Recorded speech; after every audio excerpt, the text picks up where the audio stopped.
Hello and welcome to this week's episode of the Goodrum Show with me, Chris Goodrum. Firstly, a big thank you to everybody that watched last week's episode of the show, liked, commented, shared, all that kind of stuff. Very much appreciated. Also, as per usual, any comments or opinions I make or share during this week's episode of the show are wholly my own and have no relevance or bearing to the company. Now, there have been a number of you that have kind of asked what is all this disclaimer business all about, and in order to answer that I've got to give you a bit of a history lesson, I suppose. Now, so back in 2012, Julia, or Lucinda as she's calling herself now, suggested that I do a YouTube channel. I mentioned this in passing to the boss. The boss thought it was a brilliant idea. He came up with a name. Wanted to, me to do it as a sort of, for the company, for advertising purposes. Was quite prepared to pay me over time to do the shows, and used to shoot them in the shop after closing midweek, and this went on for about a year or so, I guess. And then the boss decided that he no longer wanted to fund the enterprise, so I could no longer claim overtime for doing it, and I guess that was kind of the first degree of separation between the show and the company. Although I carried on making the episodes not under the company banner, but I shared them on the website and on the YouTube, not the YouTube channel, on the Facebook, all that kind of stuff, and things quite just went on their own merry little way for a few years, until sometime around about 2016, when one day I was off work, I was ill, and I started getting a flurry of text message saying somebody had complained about an episode of the show. All hell was breaking loose. Everything to do with the show was being removed from the Facebook page. My name was dirt, all this kind of stuff. And well, it wasn't actually strictly true. When I went in after I'd recovered and discovered that the truth was somewhat slightly different.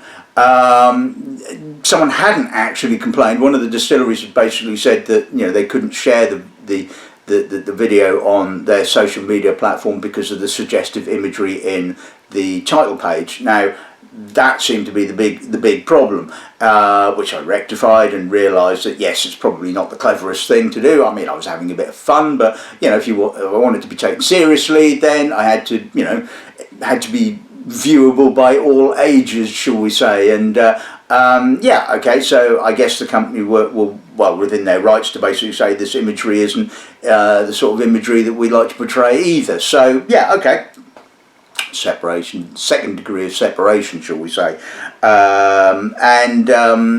So as you know, I carried on making episodes of the show, tried to make it more sort of not corporate, but obviously a little bit sort of more professional, shall we say, or as professional can be, I guess. And things, as you well know, have gone on quite nicely for years, until last year, when somebody did actually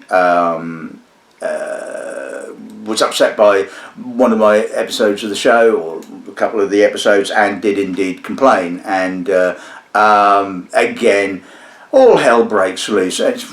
Complained to the company, although strictly speaking, it wasn't anything to do with the company. However, the upshot is the company were concerned about libel, and wanted me to use a disclaimer. And as far as I could see, okay, with hindsight, maybe I was a little harsh in my criticism, but I certainly wasn't libelous. I mean, my understanding of libel is that you could employ a tradesperson, for example, and in your opinion they do a shoddy job. They may well disagree and think they did a wonderful job. You're quite within your rights to put on social media you think that the guy did a shoddy job. If you started calling him a crook or a thief, or he ripped you off, or this, these are obviously unsubstantiated allegations, and therefore libelous. And as far as I can see, I was working from the truth as I saw it. So as far as I was aware, nothing was libelous. All right, it was maybe a little bit harsh. but it's still, the fallout was, shall we say, particularly unpleasant. The company sided with the other person. I was in the wrong. My name was dirt all over again. And so I'm no longer allowed to mention the company I work for. I'm banned from saying whether the company would stock said product or not, and I have to use a disclaimer. So the third degree of separation has arrived.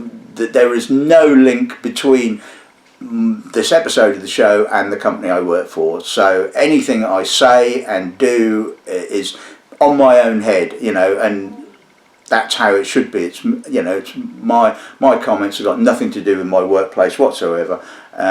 So if you've got an issue with it, have a go at me. Anyway. So hopefully that's kind of like answered the point, shall we say. So on to today's show. Now, as you see, lots of samples, so it could be a slightly long one. I did promise you some new stuff, which is what I've got. 2 new bottlings in the Mezan Rum range, along with some older stuff that I happened to have knocking about and thought, yeah, let's put the two together. So big thank you to Mauricio Beverages, to Helen at Mauricio Beverages, for the samples for today's episode of the show.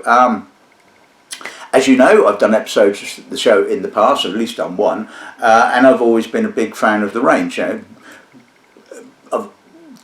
Because relatively good quality product, good quality product, good price on the shelf in certain retailers. I obviously can't say who.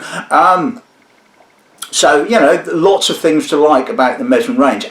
There were a few things that kind of irked me as well, it has to be said, and not just me. You look at other reviewers of the older bottlings of Mezan, and they're saying similar kind of things. Firstly, 40% ABV, an independent rum range. I know, that the rum distillers are kind of welded to this 40% ABV, but Mezan, independent rum bottling company, owned or at least formed by Mauricio Beverages, really should have been 46%.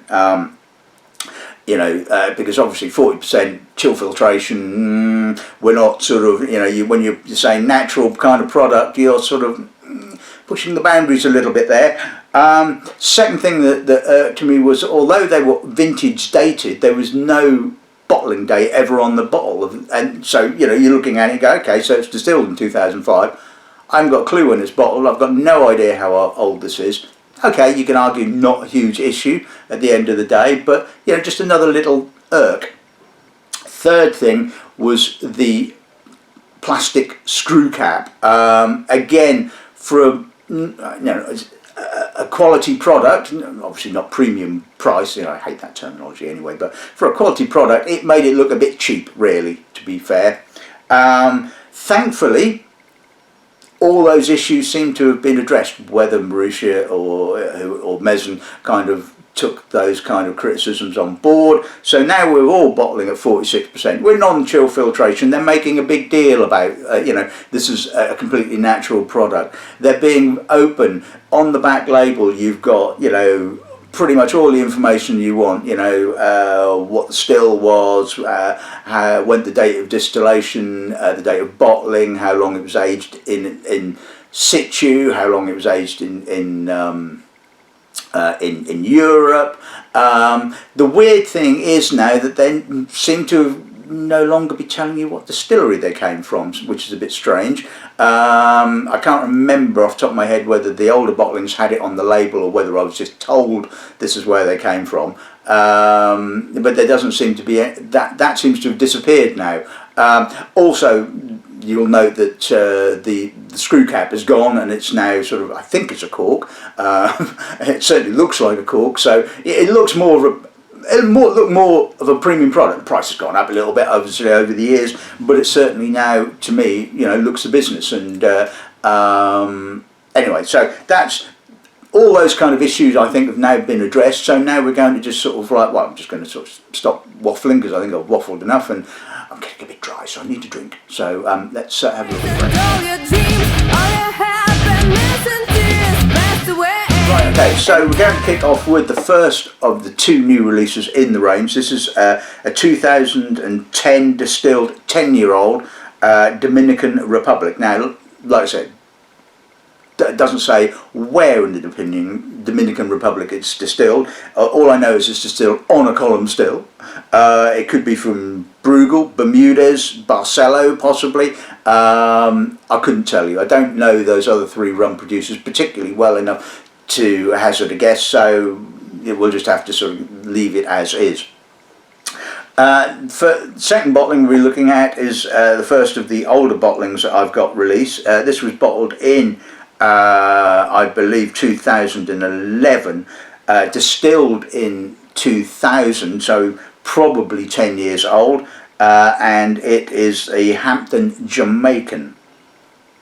Third bottling, again another Jamaican, this time from 2003. This one was from the Monymusk distillery, again bottled at 46%. I tasted this originally in 2015, so it probably was bottled anywhere between 2013 and 2015, so it's anywhere between 10 and 12 years old. And this is the annoying thing, you don't really know. I mean, like I said, it doesn't really matter at the end of the day, but it would just have been nice to have known back then. Bottling number 4 is the Mezan Panama from the Don Jose distillery. Now this was weird because this was the only one in the original range that was bottled at anything other than 40%. This was 42.2%, which, why, I have no idea, but there you go, there's probably a reason. And again, so it was distilled in 1999, bottled at some point between 2012 and 2014. Again, I think this was released in 2015, certainly that was when I tasted it, so we're looking at anything between 13 and 15 years old, and certainly it's probably one of my favourites within the Mezan range as a whole. So we're going to look at the current release of the Panama. Now again, no stating of what distillery, but I'm pretty certain it's going to come from the same place. Multiple column stills, well, that would kind of tie in with the Don Jose distillery. It's now bottled at 46%. It was distilled in 2010. It was bottled last year. We know it's a 10-year-old, so that's cool. Like I said, you know, all the information. And the penultimate bottling is the 1999 Trinidad. Now this was distilled at Caroni. It was bottled at 40%, and again it was released in 2015, so bottled probably anywhere between 2012 and 2014, therefore making it anywhere between 13 and 15. And the last one we'll be looking at is the Guyana 2005. Again, probably around about 10 years old, I would guess. 10 years old does seem to be the sort of the figure that Mezan kind of likes to use as an age statement, although, like I said, this didn't carry an age statement. So this was distilled at the Diamond Distillery using the old Port Morant wooden pot still. So looking forward to that, as I have a bit of a soft spot for Diamond. So yeah, 40%, and yeah, that's today's lineup. Let's kick off then. Right, so the 10-year-old Dominican Republic bottling, 46%. Let's see what the nose goes. That's a lovely nose, elegant, delicate, slightly floral, obvious grainy column still, dried fruits. It's got a crispness. There's some apricot, vanilla, coconut, little bit molasses, just giving it a slight darker edge. Touch of menthol as well, a little bit of banana. I mean, that's a lovely rum, absolutely gorgeous. I mean, just a classic. It's got a lovely sort of I wouldn't say it's overly mature, but it's right. It's à point, as the French would say. And it's got a lovely intensity. That 46% is just really giving it the intensity of character. See what the power's on.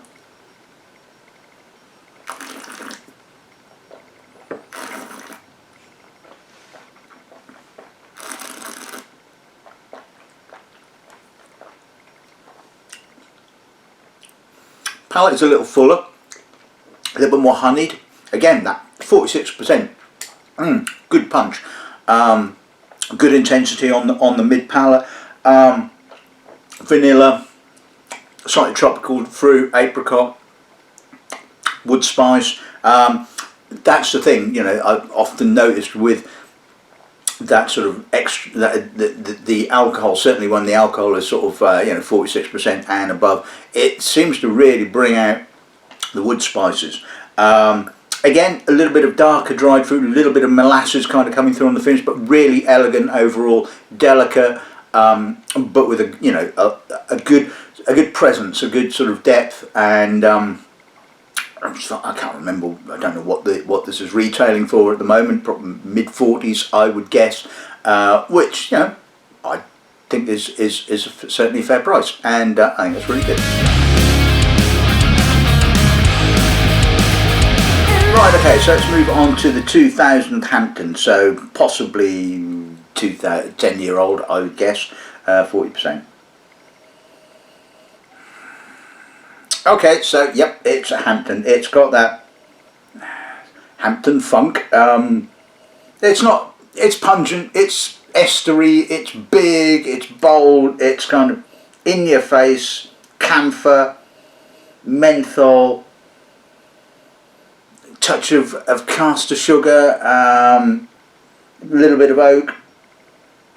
I mean, it's classic Hampton, it's lovely. It's not too funky, shall we say. I mean, it's kind of, it's very natural. It's very, it's very Hampton basically at the end of the day.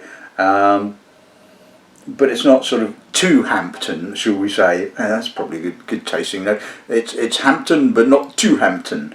Anyway, let's see what that's up.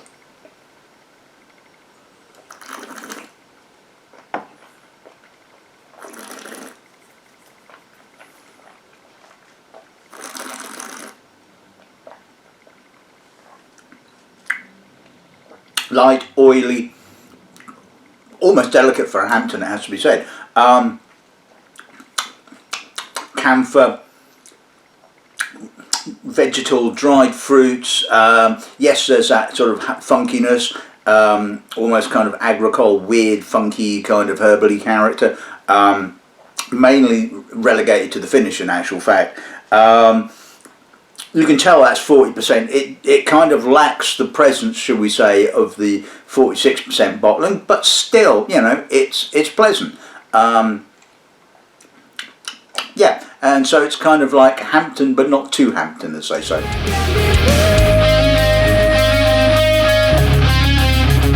Right, okay, so let's move on to the Monymusk. Now, part of the reason why you get the Hampton funk is the fact that they use dunder. Now, dunder is the kind of leftover acidic gloop, I guess, for want of a better word, from the fermentation process, and they sort of basically scoop that up, stick it in with the new stuff, and it kind of kick-starts the fermentation. It's a bit like the sour mash process in America, and that and obviously the distillation process kind of like gives it that kind of funkiness, and apparently Monymusk is very similar, uses dunder in a very similar kind of way, and whoa, that's kind of funky, that's herbal, juicy, broad. It's even bigger than the Hampton, it has to be said. It's kind of out-Hamptoning the Hampton. Lightly oiled, it's a bit raw, it's a bit green, it's a bit kind of unsweetened pineapple, raw brown sugar. I mean, it's proper rum, but it's kind of not the sort of rum you would kind of reach for all of the time, shall we say. It's what's the word, challenging, shall we say. And yeah, I mean, it's, again, it is what it is. It's very of its place. It's very Monymusk. It's, getting a little bit of creamy oak. Maybe could have done with a little bit more oak possibly, but it's very much, like I say, of its place. Let's see what the parts are.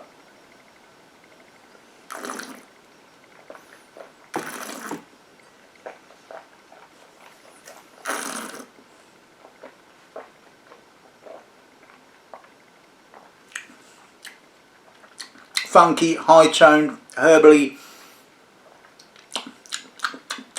unsweetened pineapple. It's a bit young, it's a bit raw, it's a bit kind of, yes, it's got a lovely intensity, but again, you know, you can tell it's 40%. There's some medicinal notes, there's some herbal notes, there's unsweetened pineapple, raw fruit. It could have probably done with a little bit more time or more active casks, because I don't get a great deal of oak character, and so it's kind of like, to a certain extent, exposed the spirit. Which, you know, if you're arguing it from a kind of a purist point of view, that's great. Loads of distillery character, can't knock it for that. From a drinking point of view, I would have just liked a little bit more oak, a little bit more softness. You know, possibly being a bit picky, I guess, but you know, it's you can't fault it for, you know, it's summing up its kind of its distillery at the end of the day. Plenty of distillery character, without a shadow of a doubt.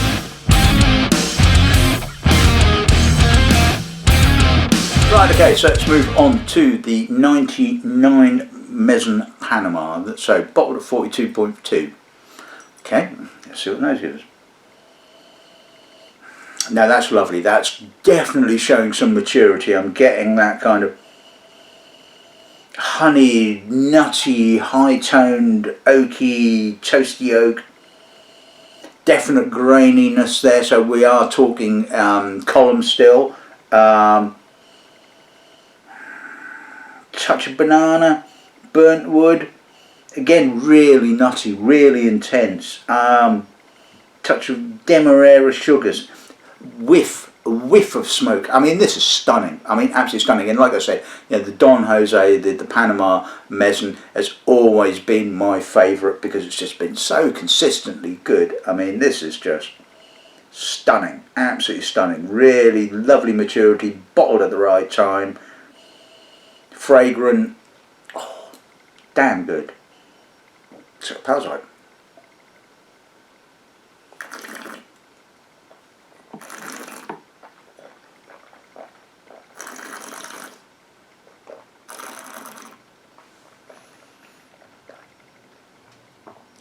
Full, juicy, honeyed, weighty, soft, beautiful, little bit of crisp grain character kind of coming through, or column still dried fruit coming through. Again, quite nutty, almond, pecan, a little bit of apricot, dried apricot, unsweetened pineapple, a little bit of spice on the finish. It just, that 2.2% just elevates it, and you know, and you can start to feel that slight tingling sensation, whereas with the 40% they're all very pleasant, but you know, they're very soft and easygoing. But now that 2.2% is starting to make the mouth tingle, just a little bit of a mouth-watering note coming through, and you know, you're just going, oh, that just makes you take notice, and that's what they should all be about. So looking forward to trying the 46% release.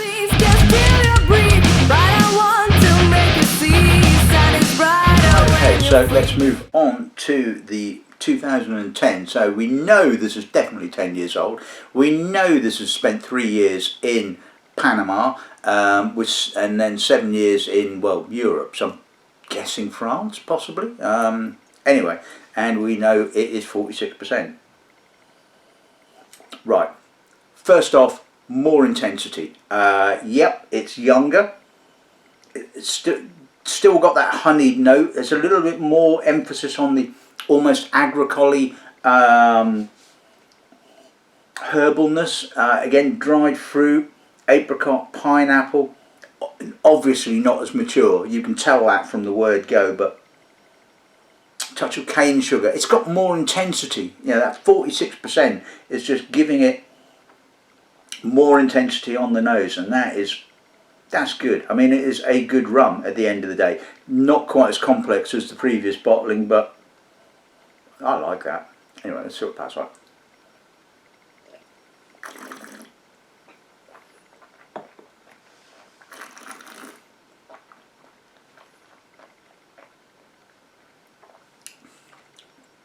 Opens with soft, honeyed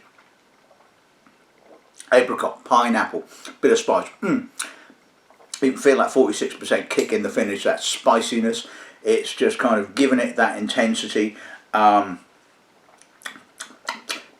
of herbalness, a sort of sub-agricole kind of herbalness, not a full-on agricole. It's got more intensity. It's got, obviously younger than the previous bottling, more herbalness, touch more spice possibly,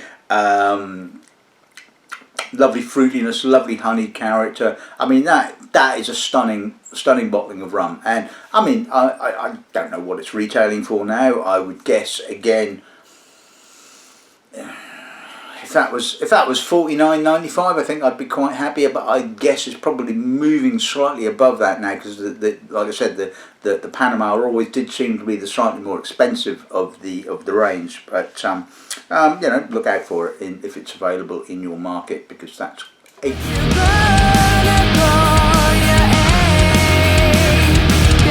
Okay, so let's move on to the Trinidad. So Caroni 1999.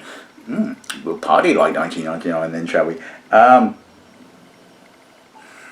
Quite pungent, tarry, burnt wood. It's got a real earthiness and almost peatiness. Walnuts, dark spice, dried fruit. There's a slight lightness there coming through, but it is really quite a heavy and dark rum, although it's obviously not a dark rum in colour. It's got a sort of a darkness of character to it, although we're not talking a heavy molasses kind of character. And again, you know, none of these have been artificially coloured, none of them have been artificially sweetened, so they're all got that kind of natural character. I mean, that's a lovely nose. Again, it's got that elegance, but it's got that sort of tarriness, and it's got that sort of darkness at its core. It's got a real complexity, it has to be said. So it pass right.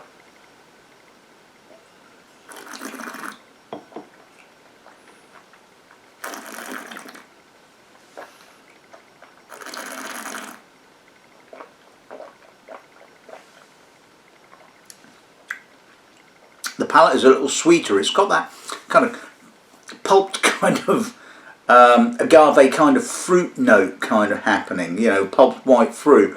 It's a little sweeter. There's a touch of granulated sugar, but again, it's got an edginess there. It's sort of almost kind of like, I wouldn't quite say acetic, but almost kind of acetic mineral sort of character. A bit of vegetableness, a bit of raisinated fruit.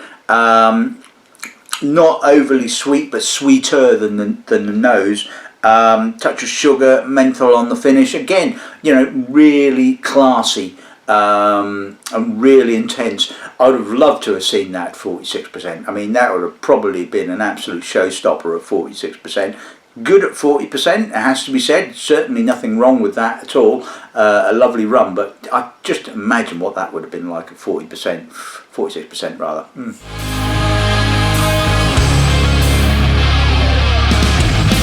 And finally, we're on to the Guyana 2005. So possibly again about 10 years old. Let's see what the nose was on this end.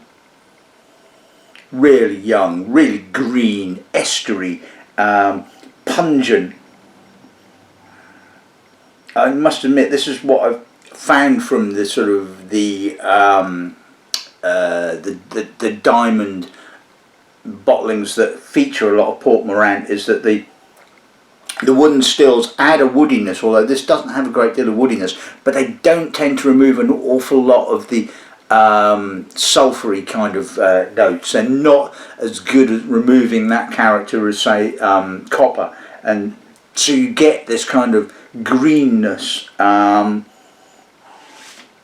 this, you know, Congena heavy style of rum, and it's, you know, when it's blended in with others, you know, it just adds that sort of nuance. But on its own, I mean, again, really intriguing, really interesting. There's a bit of fruit sweetness, a little bit of coconut, a little bit of oak,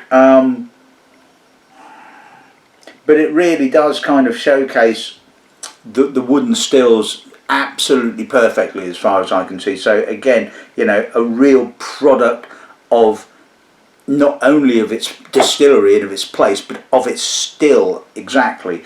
So can't knock that. See what that's like.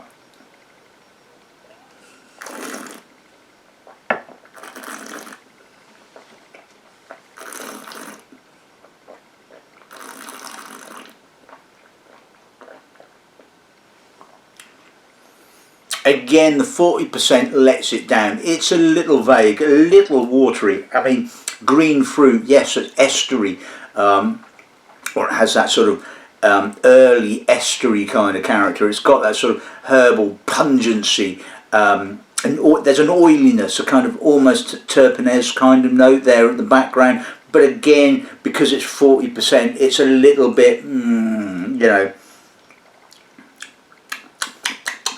natural, absolutely natural, real product, like I said, of it still. If that had been bottled at 46%, it would have really come alive and at you. And I'm honestly so glad that, you know, that that Mezan have opted to sort of up the ABV to 40%, because I think from this tasting it really showed it matters hugely.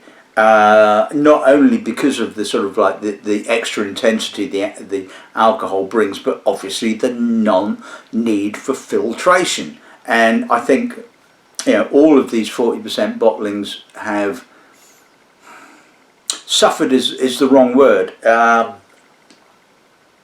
I just think they could have been so much more than what they were. I mean, some of them, you know, I was happy to, can't go there, you know, I've still been a big fan of the range, because like I said, you know, each of the bottlings really kind of showcased the distillery, and you know, now they are, you know, damn good.